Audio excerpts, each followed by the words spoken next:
Friends, മിനീസ് കിച്ചണിലേക്ക് എല്ലാവർക്കും സ്വാഗതം. എല്ലാവരും സുഖമായിരിക്കുമെന്ന് വിശ്വസിക്കുന്നു. ഇപ്പോൾ നമ്മുടെ ഓണം അടുത്ത് വരികയാണല്ലോ. നമുക്ക് ഓണം സംബന്ധമായ റെസിപ്പികളാണ് ഈ മിനീസ് കിച്ചണിൽ വരുന്നത്.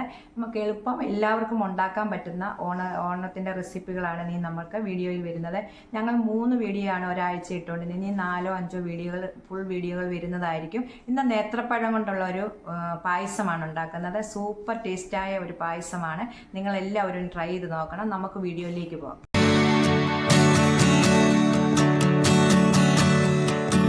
പഴം കൊണ്ടുള്ള ഒരു പായസമാണ് ഉണ്ടാക്കുന്നത്. നേത്രപ്പഴം കൊണ്ടുള്ള പായസം. അതിന് 1/2 കിലോ നല്ലോണം പഴുത്ത പഴം വേണം. ഇതുപോലെ പഴുത്ത പഴം വേണം. 1/2 കിലോ പഴം എടുത്തിട്ടുണ്ട്. 50 ഗ്രാം കശുവണ്ടി, 50 ഗ്രാം മുന്തിരിങ്ങ, 350 ഗ്രാം ശർക്കര. ഇത് 3/4 കപ്പ് വെള്ളത്തിലേക്ക് ഒഴിച്ച് നമുക്ക് പാനിയാക്കാം. നമ്മളിത് വട്ടത്തിൽ ഇങ്ങനെ ചെറുതായിട്ട് അരിഞ്ഞിട്ടുണ്ട്. ഇത് പുഴുങ്ങിയിട്ടും നമുക്ക് ഉണ്ടാക്കാം. പക്ഷെ ഞാനിങ്ങനെ വട്ടത്തിൽ അരിഞ്ഞ് നമുക്ക് നെയ്ക്കകത്തിട്ട് വേവിച്ചെടുത്തിട്ടാണ് ഉണ്ടാക്കുന്നത്. ഇതിങ്ങനെ വട്ടത്തിൽ അരിഞ്ഞിട്ടുണ്ട്. നമുക്കിത് നെയ്യിലേക്കിടാം. ഈ അടുപ്പ വെച്ചിട്ടുണ്ട്. അതിലേക്ക് 2 ടേബിൾ സ്പൂൺ നെയ്യ് ഒഴിക്കണം.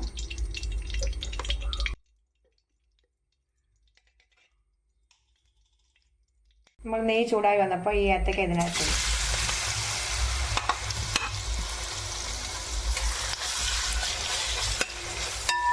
ശർക്കരയാണ് പൊടിച്ചിട്ടുണ്ട്. അതിലേക്ക് 3/4 കപ്പ് 250 ml കപ്പിന് 3/4 കപ്പ് വെള്ളം ഒഴിച്ച് നമുക്കൊന്ന് പാനിയാക്കാം. നെയ്ക്ക് അത് നല്ലോണം വരണ്ട് വന്നിട്ടുണ്ട്. ഇതിലേക്ക് നമുക്ക് ഒരു 1/4 കപ്പ് ചൂടുവെള്ളം ഒഴിക്കാം. എന്നിട്ട് മൂടി വെച്ചൊന്ന് വേവിച്ചെടുക്കാം. നമ്മുടെ ഏത്തക്ക എല്ലാം റെഡി ആയിട്ടുണ്ട്. നല്ലോണം വെന്തിട്ടുണ്ട്. നമുക്കിതിലേക്ക് നമ്മുടെ ശർക്കര പാനി ഒഴിക്കാം. കുറേശ്ശെ ഒഴിച്ചിട്ട് ഇളക്കണേ. മൊത്തത്തോടെ ഒഴിക്കരുത്. കുറേശ്ശെ ഒഴിച്ച് നമ്മൾ ഇത് കൂട്ടിയെടുത്തിട്ട്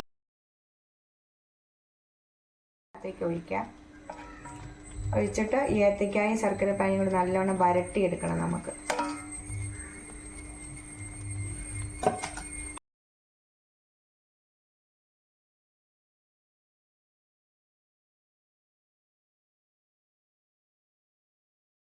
ഇതിലേക്ക് 1 ടേബിൾ സ്പൂൺ നെയ്യും കൂടി ഒഴിക്കാം. ഇത് നല്ല കറുത്ത ശർക്കര ആയതുകൊണ്ടാണ് ഈ കറുത്ത നിറം കേട്ടോ. നല്ല മറവൂ ശർക്കരയാണ്. വരണ്ട് വന്നിട്ടുണ്ട്. ഇതിലേക്ക് നമുക്ക് 2 കപ്പ് തേങ്ങാപ്പാൽ, 2ാം പാൽ ഒഴിക്കാം. കുറച്ച്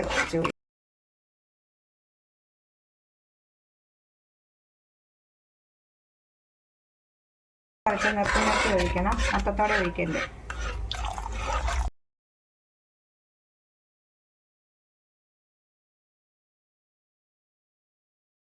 ഇതിലേക്ക് ഒഴിച്ചിട്ടുണ്ട്. ഇനി നമുക്കിത് നല്ലോണം ഒന്ന് പറ്റണം. ഇതിലേക്ക് 1 ടീസ്പൂൺ ഏലക്ക പൊടി ഇടാം. നമുക്ക് പാൻ അടുപ്പ് വെച്ചിട്ടുണ്ട്. നമുക്ക് കശുവണ്ടി മുന്തിരിങ്ങ എല്ലാം വറുത്തെടുക്കാം. നമ്മൾ 1 ടേബിൾ സ്പൂൺ നെയ്യ് ചൂടായിട്ടുണ്ട്. ഇതിലേക്ക് നമുക്ക്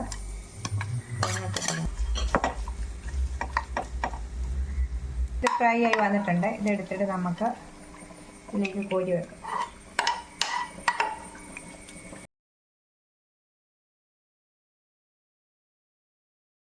കശുവണ്ടി മുന്തിരിങ്ങ തേങ്ങാക്കൊത്തെല്ലാം ഫ്രൈ ആയി വെച്ചിട്ടുണ്ട്. നമ്മൾ തീ ഓഫ് ചെയ്തു.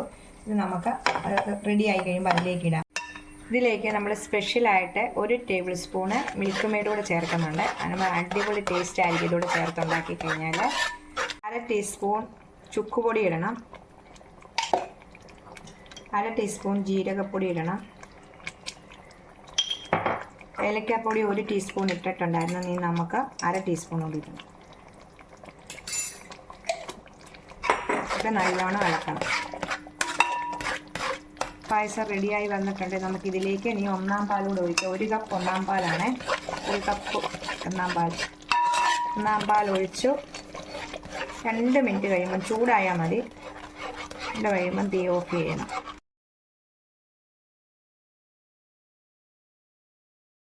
നമ്മൾ തീ ഓഫ് ചെയ്തിട്ടുണ്ട്. ഇത് 1ാം പാൽ ഒഴിച്ച് 2 മിനിറ്റ് ചൂടായി കഴിയുമ്പോൾ ഓഫ് ചെയ്തിട്ടുണ്ട്.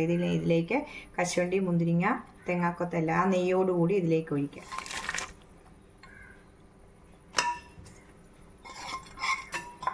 നമുക്ക് മൂടി വെക്കാം. മൂടി വെച്ച് 10 മിനിറ്റിന് ശേഷം നമുക്ക് തുറക്കാം. അങ്ങനെ നമ്മുടെ പായസം റെഡിയാണ്. ഒന്നും പറയാനില്ല. അടിപൊളി പായസമാണ്. 3 ഏത്തക്ക ഉണ്ടായിരുന്നു. 1/2 കിലോ ഉണ്ടായിരുന്നു ആ ഏത്തക്ക. അതുകൊണ്ടുണ്ടാക്കിയതാണ്. 350 ഗ്രാം ശർക്കര ഉണ്ടായിരുന്നു. നല്ല കറുത്ത ശർക്കര ആയതുകൊണ്ടാണ് ഇത്രയും നിറവ്. തേങ്ങാപ്പാലും ഒഴിച്ച് നല്ല അടിപൊളി നേന്ത്രപ്പഴം കൊണ്ടുള്ള പായസം റെഡി ആയിട്ടുണ്ട്. നിങ്ങളെല്ലാവരും ഒന്ന് ട്രൈ ചെയ്ത് നോക്കണം. ട്രൈ ചെയ്ത ശേഷം ഞങ്ങളുടെ വീഡിയോ കണ്ട് ഞങ്ങളെ സപ്പോർട്ട് ചെയ്യണം. ലൈക്ക് ചെയ്യണം, ഷെയർ ചെയ്യണം, കമൻറ്റ് ചെയ്യണം, സബ്സ്ക്രൈബ് ചെയ്യണം. Thank you.